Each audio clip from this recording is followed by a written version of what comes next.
start with apologies for absence. Yes, we have a list, and rather than read them all out, I will pass them on to Lorna when she does the minutes. Thank you for collecting all those, Lorna, and we are for it. And we are for it. So, in that case, item number 3 on the agenda is the minutes of the meeting held last year on the 24th of January 2023. Do I have a proposer for those minutes? Thank you, sir. And do I have a seconder for those minutes? You missed me last year. Susan Hughes, thank you, sir. Thank you, Susan. And I am presuming, therefore, that they are carried unanimously by all our members present in the bell. Excellent. There are no matters arising. Item 4, sir. The Worshipful Mayor of Burnley, Arif Khan, who is our President, I would very much like to invite you to give an address. No, you can stand where you are, sir. Right? You can stand where you like. You can stand where you like.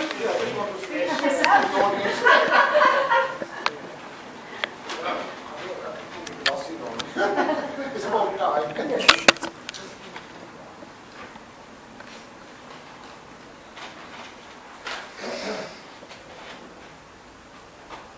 Mayors, Mayoresses, Madam Chair, ladies and gentlemen, good afternoon. As President of Burnley, Pendle and Rossendale Council for Voluntary Service, it gives me great pleasure to thank you, Madam Chairman, for your words of welcome to the 2023 Annual General Meeting. I am delighted to add a special welcome to civil heads present, who are here to pay tribute to the Council for Voluntary Service, an organization which works tirelessly throughout every year providing much needed support, services and partnership in practice, never more so than during the last few years. Since it was established in 1935, Burnley, Pendle and Rossendale CVS has grown enormously and has diversified and continuously adapted to respond to changing times while consistently supporting the health, well-being and welfare of our people. On this basis, I would like to commend staff, trustees and volunteers for their commitment and expertise, for their networking and listening skills, and for their advice and support in various bodies and individuals. This year has seen unprecedented demand for services following the COVID-19 pandemic and rising costs of living and reorganization. As always, responded quickly to support thousands of vulnerable people. The staff and hundreds of volunteers just got on with what was needed. The needs of people and our communities have remained at the forefront of everything that was done through the year and in planning for the future. The impact on staff and volunteers cannot be underestimated. Everyone continues to be impacted personally, but still maintain a desire to help others who are less fortunate. Without them, life for many would have been even harder. There is a lot more detailed information in the annual impact report about the individual initiatives and programs of support. Other highlights of this year has once again been the very successful prescription for well-being, small grants and the social prescribing link workers program. Funded through Integrated Care Board and the PCNS Primary Care Network, the organization has worked with partners in each area to administer other programs of emergency support to help people through these difficult times. BPRCVS continues to be a voice to be reckoned with an organization that is trusted and highly respected, takes forward new initiatives, a successful organization that takes leading roles in supporting voluntary activity and representing the voluntary, community and faith sector to try and influence public service, design and delivery. Your care, hard work and loyalty in these past years is very much appreciated by everyone here present this afternoon. We definitely do know you are out there and we are all grateful that you give our families and neighbors so much care and support in a wide range of activities.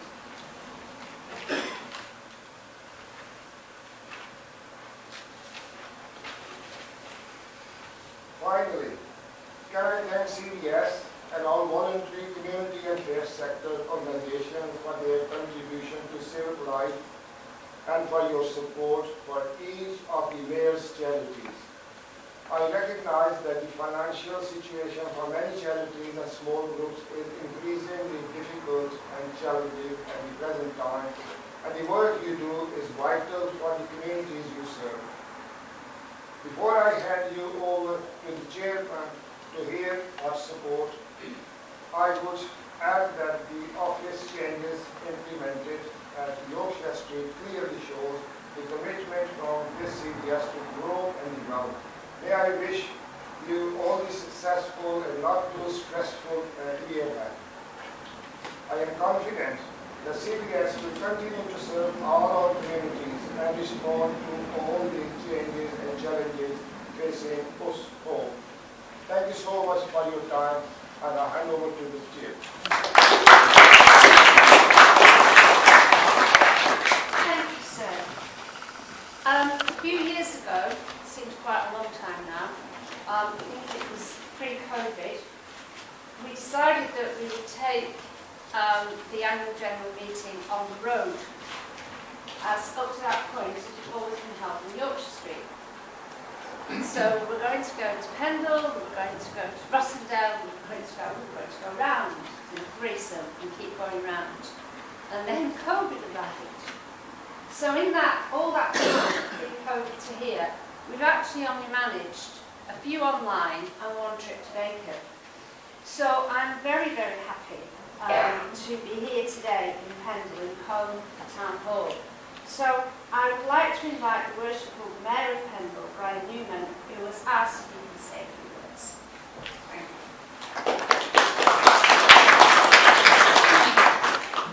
Thank you, ladies and gentlemen, distinguished guests. My speech is very short, but it's very important. As Mayor of Pendle, it's been a great honour that this AGM has been held. It's fantastic that civic heads from Burnley, Pendle and Rossendale are all here today. I would like to thank BPRCVS for the great work you do in improving the lives of our local community, which is very vital. The range of services you provide is very extensive in areas such as group support, including the grants we have to fight for, and for the community network, to the community transport, and for example, and on behalf of the people, I'd like to thank you all for coming today.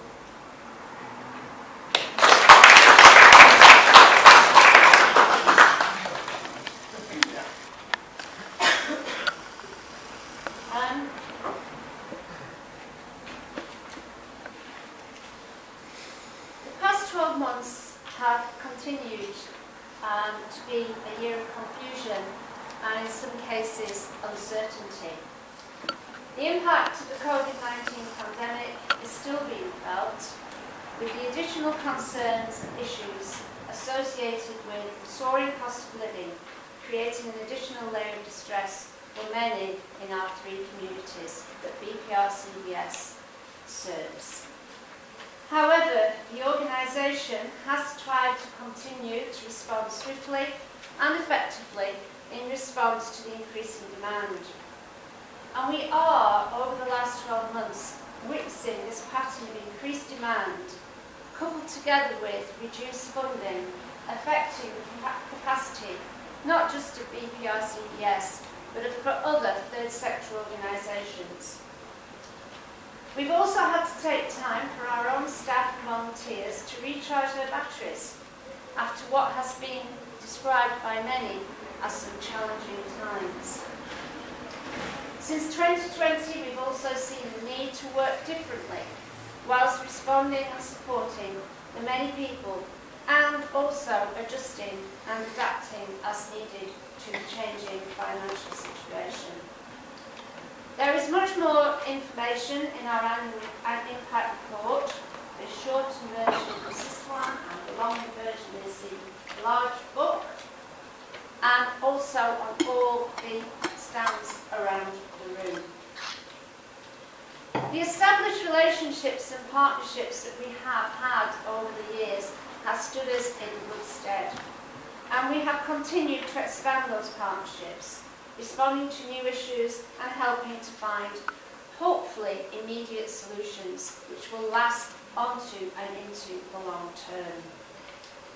Everyone plays a crucial part in ensuring BPRCVS can continue the work it began in 1935. Our mission has never changed, and we continue to look for opportunities that helps people to help others. The Voluntary Community and Faith Centre in all its guises and all its levels, from the national to the small volunteer local group, play a vital part in supporting others. And on a daily basis, we see and hear stories that make us proud to be involved and play our part in enabling others to do what they do so brilliantly well.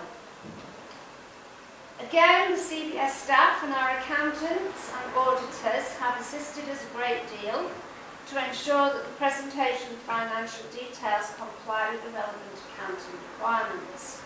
And these will reflect a true state of the affairs of the charity and enable comparison with previous year's figures.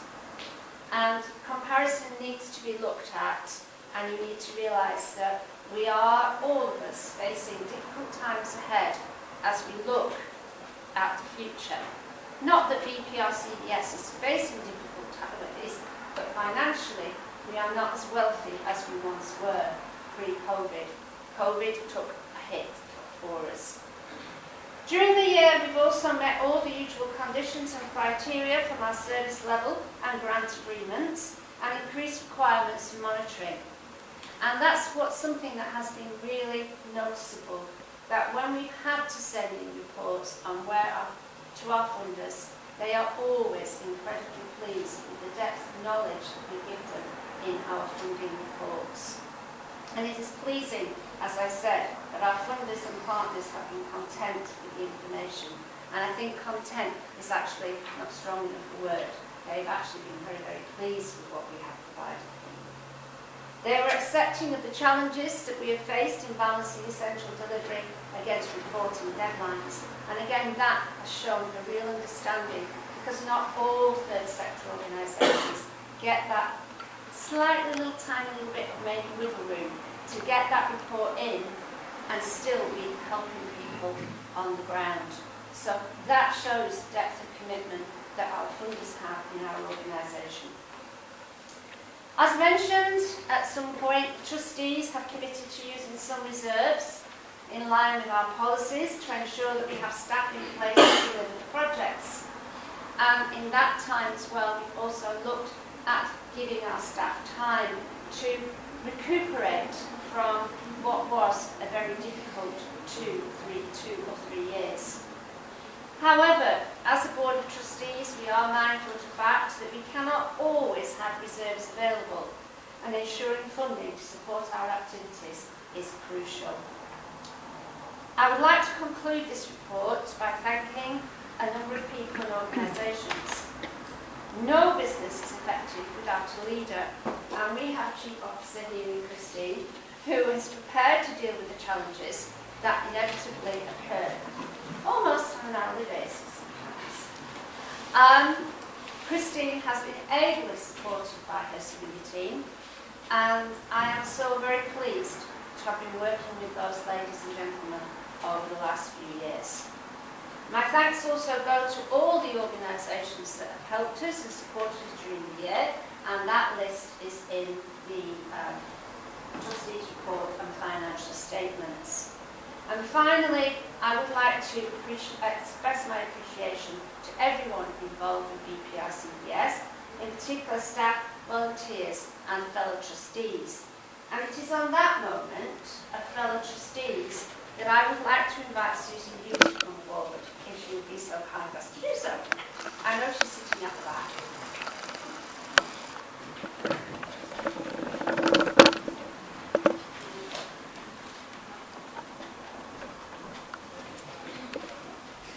Susan Hughes and I are both dropping off the perch at the end of this meeting this afternoon. There is a rule that when you are chairman, you go at the end of your chairman's time. My time sort of extended a bit because of COVID, and it extended another couple of years because of COVID. And then it extended again last year because we had to cancel the AGM and hold it at a different time, we had to do it online. Things happened in that meantime, and so I just carried on being chairman and no one really noticed. So this year I did make the announcement that I would go, and it's also time for two of our other trustees to leave us as well. One is Susan, and the other one was Howard Eccles, who unfortunately died back in July, so I cannot personally thank him. But for all the work you've done over the years, Susan, I'm giving you something now. All the work you've done over the years for the volunteers and the trustees, will you please accept this gift from everybody on the board and all the staff, and will you also accept these flowers as well? There you go. Thank you.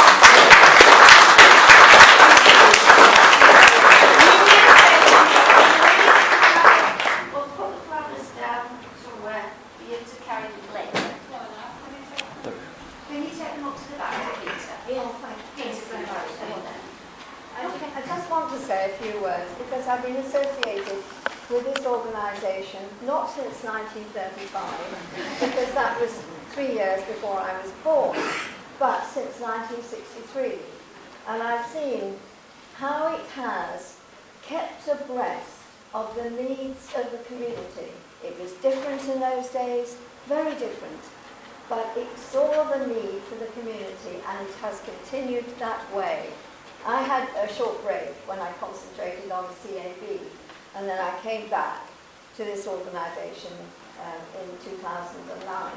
And still, it is seeing the need in the community, and it makes every effort to help people in the way it does, and it's the staff who do it. It's the leaders that the CVS have had, like Terry and Christine, and it's just a wonderful organisation. Yes, there will be challenges, but what business doesn't have challenges?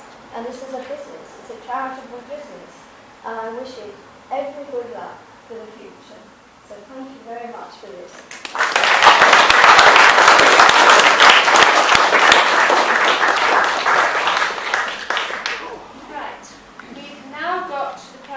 Where we all have to concentrate, because it's now the presentation of the annual accounts by Andrew Sims, our auditor from Smith & Golden Accountants, and I'd like to welcome Courtney Wright, our accountant from CW Accounting.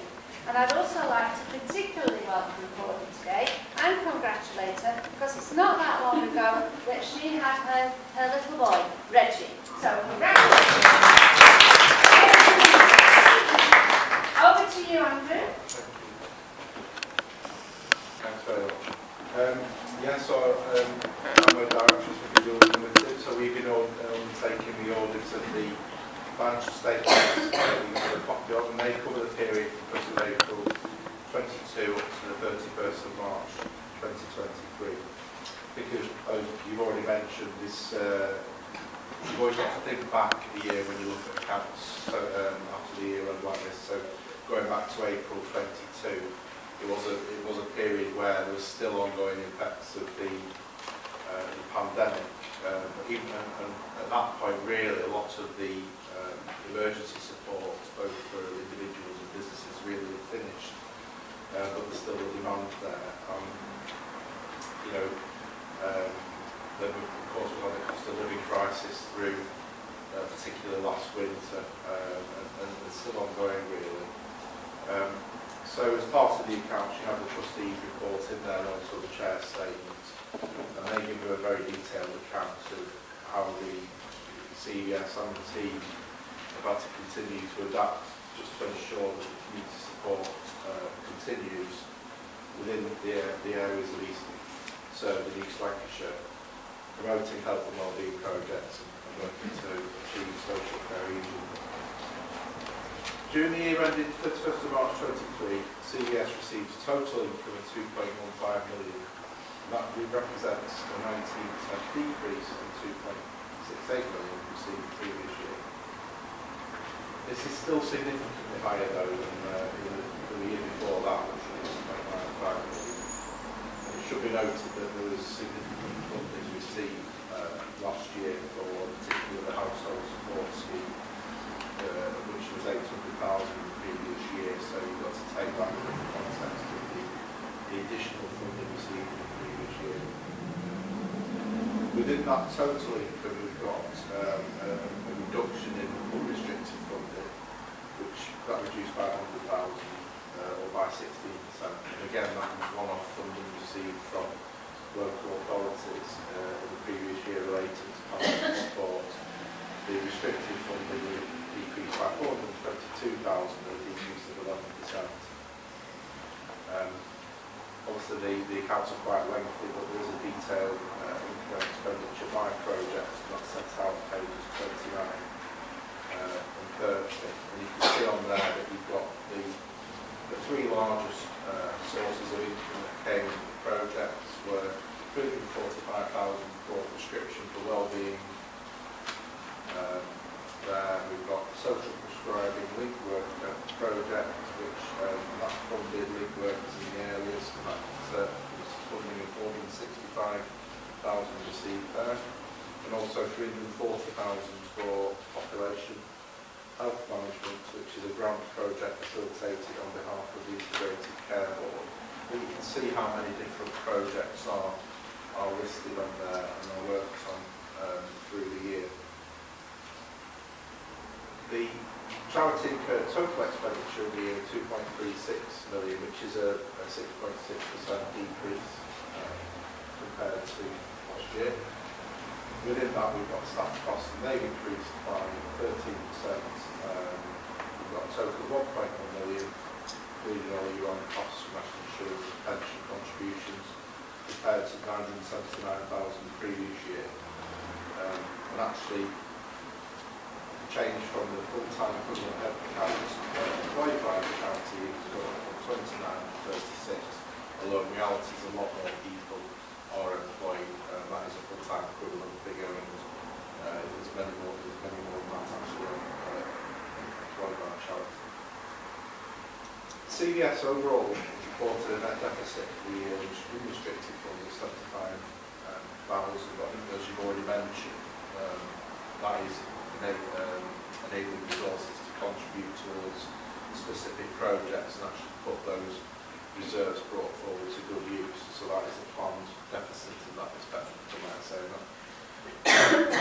And there was a deficit on restricted funds of 135,000. And that largely represents restricted funding received in earlier years and then being applied this year, 31st of March 23.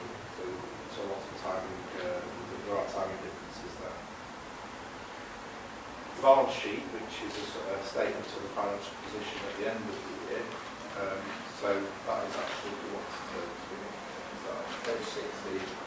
So tangible fixed assets, so you've got there the figure of 370,635. That consists mainly of two freehold properties, which are stated at historic costs less depreciation. There wasn't any significant expenditure on capital items in the year. Debtors balance up from 39,000. That includes amounts which have been invoiced or claimed in the year amounting to 44,000 and a further 96,000 of accrued income. So that's income that's due but not yet received. So they both represent funds arising from projects delivered in the year up until 31st of March, but where funds have been received after the year end. The organisation continues to have good levels of cash, 818,000 held at year end. This includes restricted funds which have been received before the year end but not yet been spent. Total liabilities of the charity were just under 70,000, and that really just again represents the timing differences on costs which, even though they've been incurred prior to the end of March, they weren't paid for until after the year end. In terms of funds, the charity continues to have a healthy level of reserves. So at the end of the year, you can see there's just over 1.3 million. That includes unrestricted reserves of 860,000, and this provides safety net for the charity and its service users should there be a sudden or unexpected decrease in income. It also allows the charity, as I've mentioned, to devote more resources to other ongoing projects. This is our second year doing the audit, and we've noted that the financial management continues to be well organised, and it's demonstrated to us that there's a good culture within the charity, and that there are the appropriate controls, processes and safeguards in place. Obviously, as I think we all know, there's clearly continuing pressure on the public sector funding. I think the financial challenges are expected to continue for CVS, although you don't miss any fight for additional funding, but the charity as management and staff team who feel very capable and motivated to meet the demands and support the vital work carried out by the charity. Thank you. If there's any questions, I'll be happy to answer them if I can.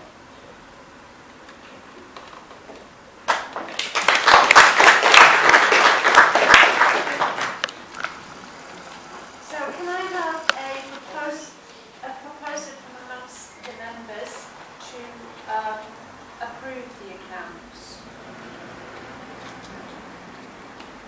Thank you, Howard, waving at me, because you proposed the other one. So Howard, thank you. And a seconder. Thank you, Barbara. So I'm assuming that all members are in favour of approving the accounts because there are no questions. Excellent. Moving on. Sorry, right, okay. Election of the Executive Committee. Oh, I've got to read a lot now. There are re-nominations from existing trustees, and these are two existing trustees. That's Howard Thomas from Pendle New Neighbours, who's been nominated by Pendle New Neighbours, and Bob Ashworth from Seniors Together in Rossendale, who has been nominated by Seniors Together in Rossendale. With these nominations, we will have 10 board members. Resignation has been received from me and from Susan Hughes, who have served our full time. And sadly, another trustee, Howard Eccles, who I mentioned earlier, died in July this year. And Howard would also have completed his 3-term tenure.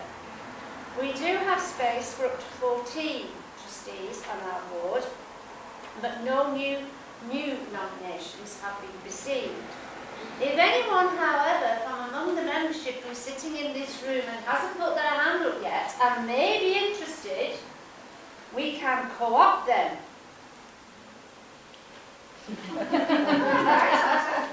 Thank you. I've learnt something over the last 7 years. We can co-opt them, and we will also always endeavour to have trustees from across the 3 boroughs, so Burnley, Pendle and Rossendale. So do I need to have a vote now on these two? We do. We need Sir, you did before. Thank you very much indeed. Mohammed has proposed. Could we have the 2 people stood so once who doesn't know? Would you stand up, please, Howard and Barbara, please? Would you be so kind to stand up? You recognise them, they've been around for a while.